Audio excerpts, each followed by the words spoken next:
Militer Rusia menunjukkan rekaman heli tempur menggempur pertahanan Ukraina. Heli tempur K-52 bersama Mi-28 terbang berpasangan saling mendukung. Sepasang heli ini dioperasikan penerbangan Angkatan Darat Rusia. Keduanya beroperasi ke arah Zaporozhye.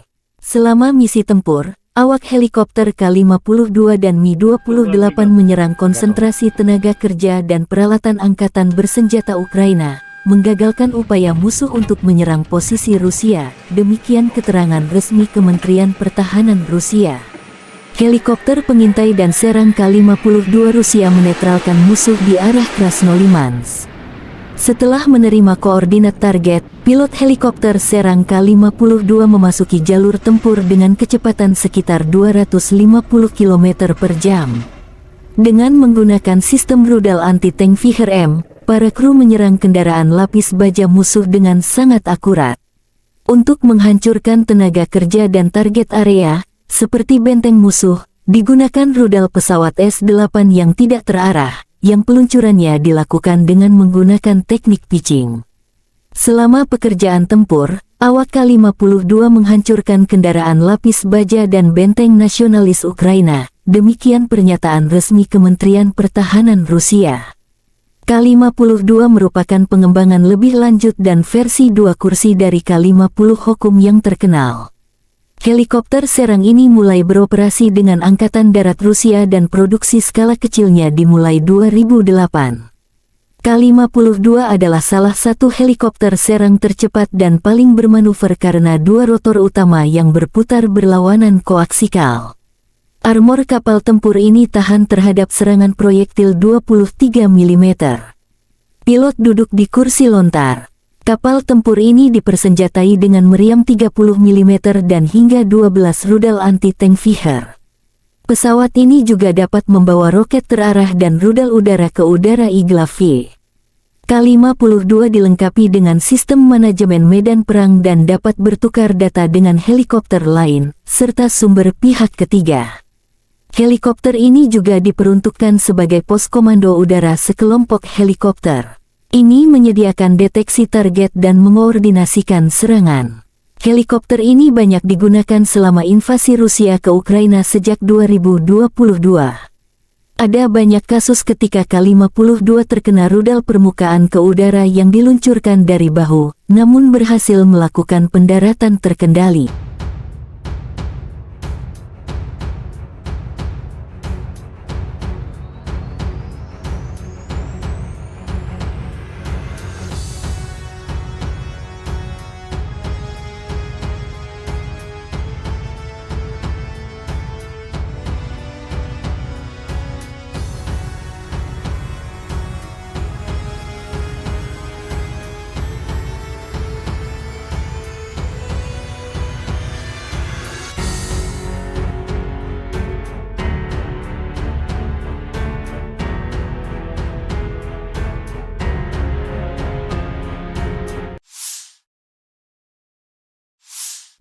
Militer Rusia menunjukkan cuplikan video serangan Rusia menghancurkan kereta api Ukraina. Kereta api memuat amunisi dan senjata kiriman dari barat untuk pasukan Ukraina. Analisis mengatakan itu adalah amunisi berpemandu Tornado S. Lokasinya memiliki geolokasi di Rodinske. Rodinske adalah sebuah kota di Pokros, Oblast Donetsk, Ukraina. Menariknya, target berada jauh di belakang garis depan Ukraina dan jaraknya sekitar 42 km. Sistem peluncur roket ganda Rusia Tornado S memiliki jangkauan target hingga 90 km. Menggunakan amunisi modern, sistem memiliki akurasi serangan hingga 100%. Untuk menghilangkan kemungkinan deteksi, pasukan misil terus-menerus mengubah lokasi mereka. Situs peluncuran hanya digunakan 1 kali. Waktu yang dihabiskan untuk itu dibatasi beberapa menit sebelum dan sesudah operasi tempur unit. Mereka berpindah tempat persembunyian beberapa kali sehari. Smerk Tornado diadopsi oleh Angkatan Darat Soviet tahun 1987. Pada saat itu, sistem ini merupakan sistem roket artileri peluncuran ganda yang paling kuat di dunia. Bahkan saat ini, setelah lebih dari 30 tahun beroperasi, sistem ini tetap menjadi salah satu sistem paling mematikan dari jenis ini. Saat ini Angkatan Darat Rusia mengoperasikan lebih dari 100 sistem roket artileri. Peluncur roket Tornado terlibat dalam pertempuran selama kedua perang Rusia di Chechnya. Juga baru-baru ini muncul pada pertempuran di Ukraina dan Suriah. Operator Smerk lainnya adalah Aljazair, Azerbaijan, Belarus, Kuwait, Peru, Suriah, Ukraina, Uni Emirat Arab, dan Venezuela. Pada tahun 2020 Azerbaijan menggunakan sistem roket artileri berat ini untuk melawan pasukan Armenia. Smerk memiliki 12 tabung untuk roket artileri 300 mm. Sebuah roket standar memiliki panjang 7,6 meter dan berat 800 kg. Sistem peluncuran roket ganda ini memiliki jangkauan 70 km. Smerk terbukti sangat efektif melawan konsentrasi pasukan dan kendaraan lapis baja, artileri dan baterai pertahanan udara, lapangan terbang dan target area lainnya. Tembakan penuh dari satu peluncur mencakup area seluas hingga 67 hektar. Kendaraan peluncuran Smerk dapat berhenti dan melepaskan tembakan dalam waktu 3 menit sejak perjalanan. Dibutuhkan waktu yang sama untuk meninggalkan posisi menembak. Roket diluncurkan langsung dari kabin, atau dari jarak jauh dari kendaraan. Salvo penuh membutuhkan waktu 38 detik. Kendaraan peluncur Smerk didasarkan pada sasis berat mobilitas tinggi MAZ543M dengan konfigurasi 8x8. Kendaraan ini ditenagai oleh mesin diesel D12A525A 38,9 liter yang menghasilkan tenaga 525 tenaga kuda. Dilengkapi dengan sistem inflasi ban terpusat yang meningkatkan mobilitas di medan sulit seperti pasir, salju, dan lumpur. Unit Smerk biasanya terdiri dari 6 kendaraan peluncur dan 6 kendaraan relot.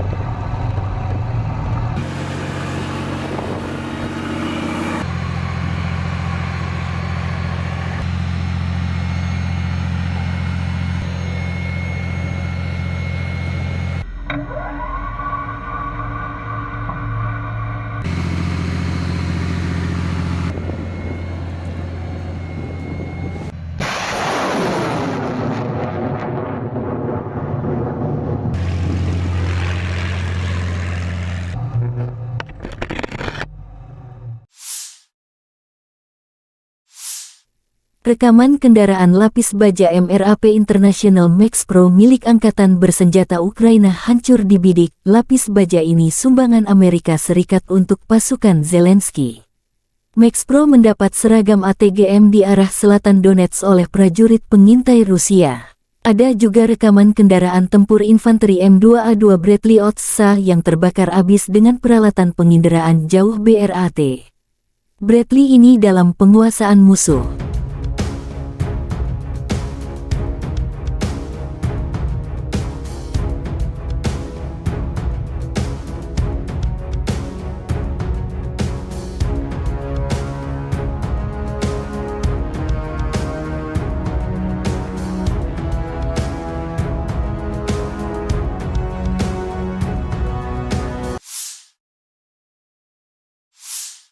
Ukraina menderita kerugian besar di arah Avdiivka, Donetsk.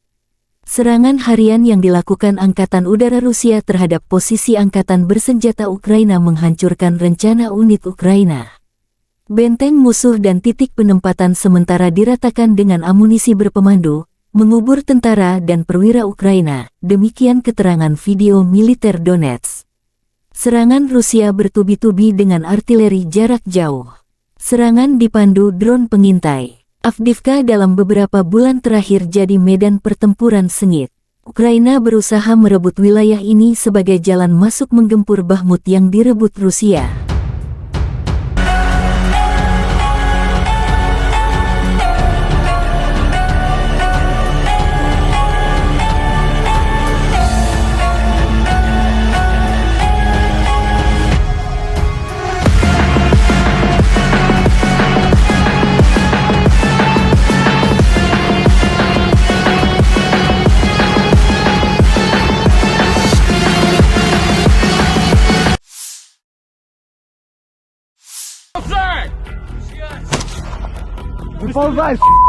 Selama 24 jam terakhir, lebih dari 20 kontak senjata terjadi.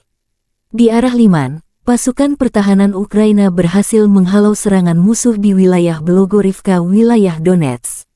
Ke arah Bakhmut, musuh mencoba mengembalikan posisi yang hilang di daerah Klishchivka, wilayah Donetsk, namun tidak berhasil.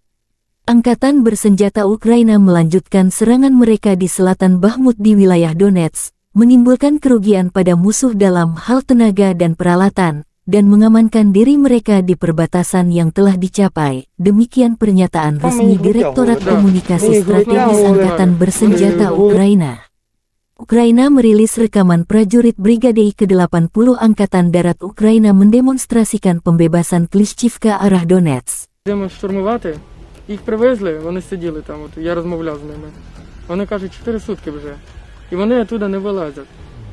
Все, ми зайшли, гранату кинули. По-перше, є такі, що хочуть здаватися, але бояться. От коли їх береш в полон, вони постійно говорять, що ми не знаємо, чого ми тут, нам сказали, ми приїхали. Що приїхали, теж ніхто нічого не говорить. Ну, як. Di arah Avdiivka, pasukan pertahanan Ukraina berhasil mempertahankan perbatasan yang diduduki, memukul mundur serangan musuh di wilayah Avdiivka di wilayah Donetsk. Di arah Marins, musuh melakukan tindakan ofensif yang gagal di daerah Marinka dan Pobeda di wilayah Donetsk, di mana selama sehari terakhir Rusia melakukan lebih dari 10 upaya yang gagal untuk mengusir unit kami dari posisinya. Demikian pernyataan Direktorat Komunikasi Strategis Angkatan Bersenjata Ukraina.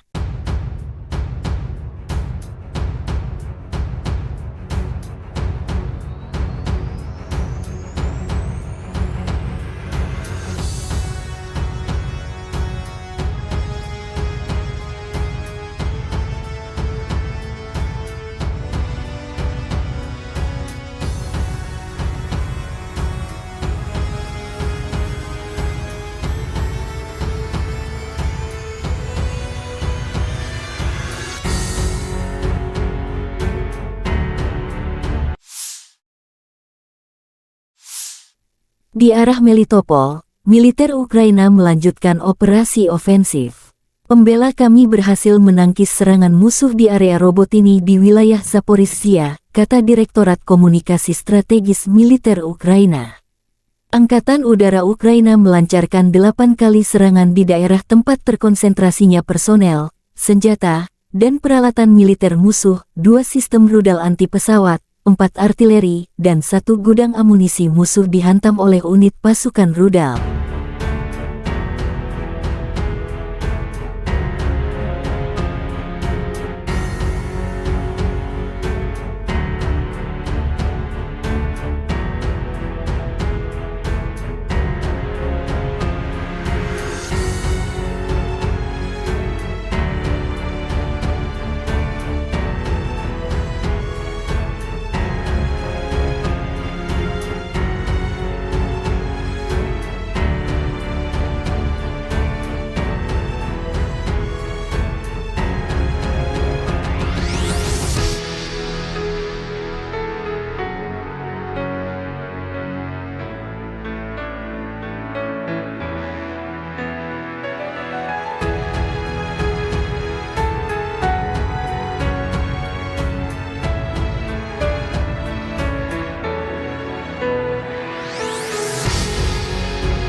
Angkatan Bersenjata Ukraina melaporkan tanggal 24 September Rusia total kehilangan 275.850 tentara di Ukraina sejak awal invasi skala penuh 2022. Jumlah ini termasuk 390 korban yang diderita pasukan Rusia dalam 24 jam terakhir. Rusia kehilangan 7 tank dan lapis baja, 2 kendaraan infanteri, 23 unit artileri dan 21 drone dalam sehari terakhir.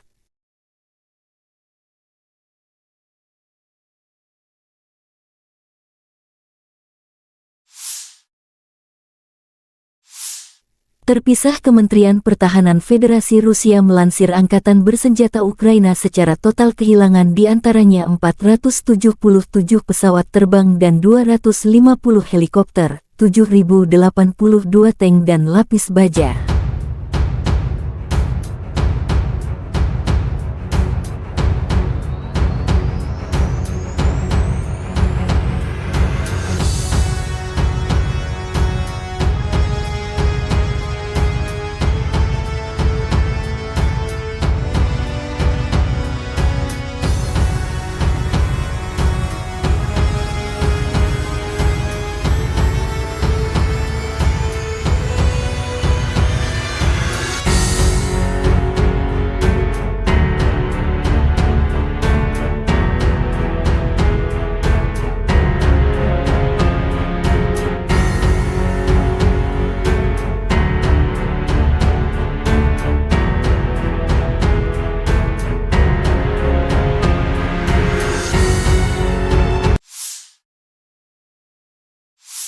Rusia kembali menciptakan senjata baru yang diklaim akan membuat Ukraina semakin terpojok. Senjata yang dimaksud adalah drone Lancet hasil modifikasi dengan kemampuan serang yang lebih jauh.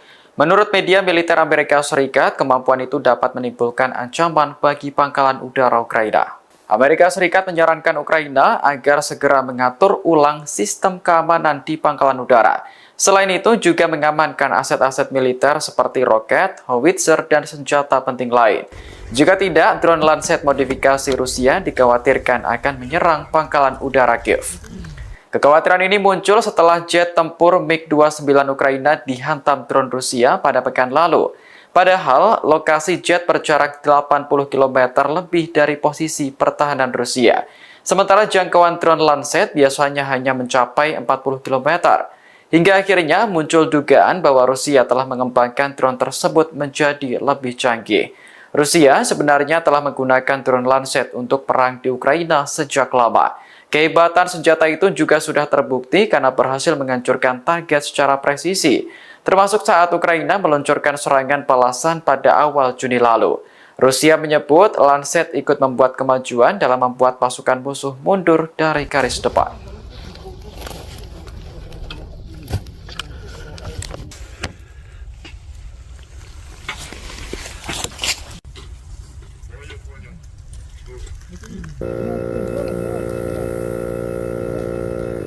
Запуск! Друг ушел!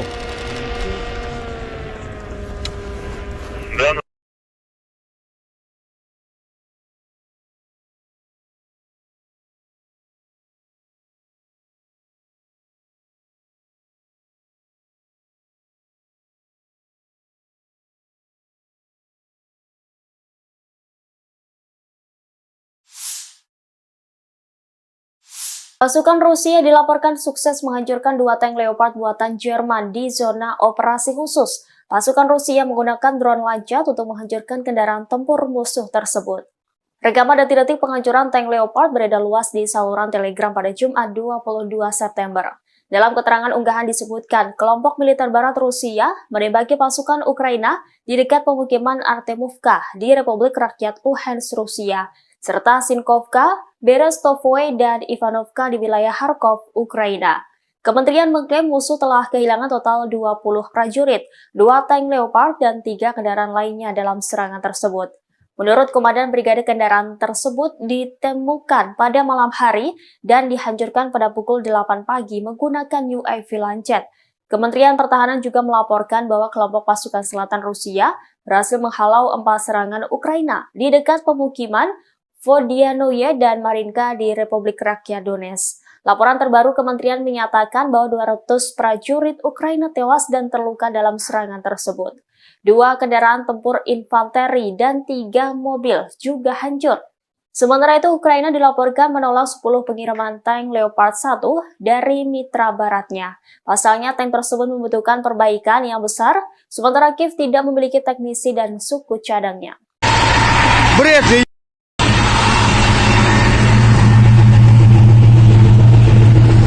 О, что там, Роман? О, ты граник. РПГ-22, да? О. А вот он, блядь, фрисовский нахваленный леопард. Ой, их две техники работают. Это Бредли. Ну вот. Не так уж и страшна эта блядь, техника. Вот так вот. Слава России! Победа будет за нами!